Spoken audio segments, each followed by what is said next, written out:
Has anyone in here been tickled to death before when they were younger? Mm-hmm. Okay, now, has anyone ever been picked up from the ground off their head? Literally just hanging there? You got, yeah? Yeah, well, my cousin used to just say hi to us by picking us by the head and hanging us there until we screamed and cried our eyes out. And my mom would just sit there laughing and, like, oh, you're not gonna die, so it's okay. I was terrified every time he did it. I felt like my neck and my body were gonna detach, literally. And so, yeah, that was my cousin's way of saying that, he loved me and my nieces and nephews and his little cousins.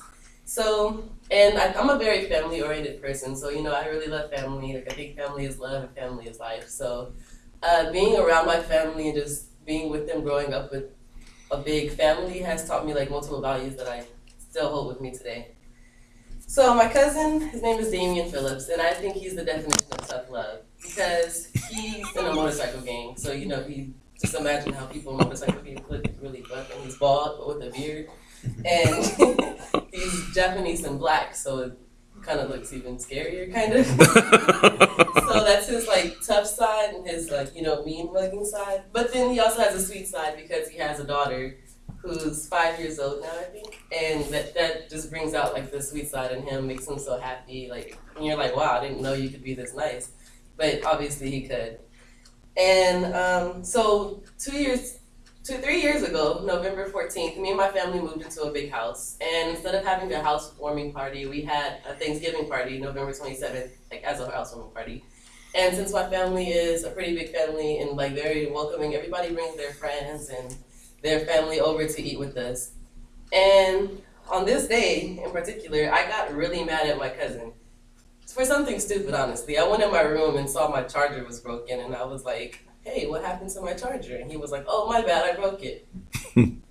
Okay, are you going to fix it? Do you have another one? And then he just kind of like said, oh, yeah, I'll get you another one, and just left. And I know he wasn't going to give me another one because he never does that. So I was like, okay, I was kind of mad at it. Stupid reason to be mad. But then I saw him eating my food that I hid in the fridge from Thanksgiving because you have to hide food or somebody would eat it. And I just saw him eating it, and I was like, hey there, what you got there? That's my food. He was like, oh, I thought it was mine.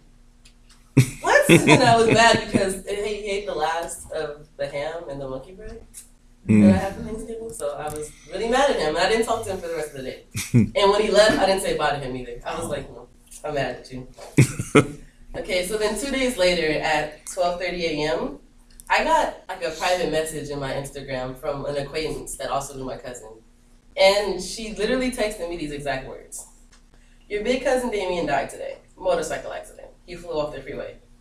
Imagine getting that text through somebody you barely know from Instagram. I immediately thought, okay, she's just messing with my head because nobody texted somebody like that. And so I asked her, like, how do you know this? Like, I didn't believe her. It's 12:30 a.m. I'm like, no, we just got off the phone with him. There's no way. Well, my family did. I didn't. I was still mad at him. And after I told my family, I told them, hey, somebody just told me that Damien died today. I'm not sure. So they got in contact with, anybody they could. They left to go to the scene, and they found out it was true. He hit like, getting on the freeway, he hit the corner and flew into the Los Angeles River. And he was pronounced dead that night. And obviously, like I said, my family was in denial. We couldn't believe it, even though they had seen it for themselves. We're so shocked. And I was so shocked because I was just thinking, like, the last thing I ever did to him was ignore him over something so stupid. And I don't know, I couldn't, like, I didn't know what to do. I didn't know how to react. I mean, me and my family are used to deaths because we had over 10 deaths, like, all my lifetime, honestly. But this one was the most hardest for me because it's really hard for me to think about like the last conversation we had, the last thing I ever did to him, and thinking of how I can't ever take it back, or I can't go to him and apologize for everything or say goodbye to him. And just like now, I regret it to this day. Like I don't think I should. I don't think anybody should ever. I think. I'm so sorry. It's all right. Just thinking about it just kind of hurts sometimes. It's like, oh man, like even though if it was just playing, it's like that's the last thing that's the last memory I have of him. It's just me being stupid and ignoring him for something so ridiculous.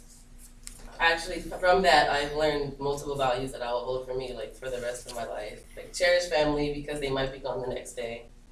choose your words carefully because they might be your last. And the most important one to me is forgive quickly because life is too short to hold grudges. Thank you.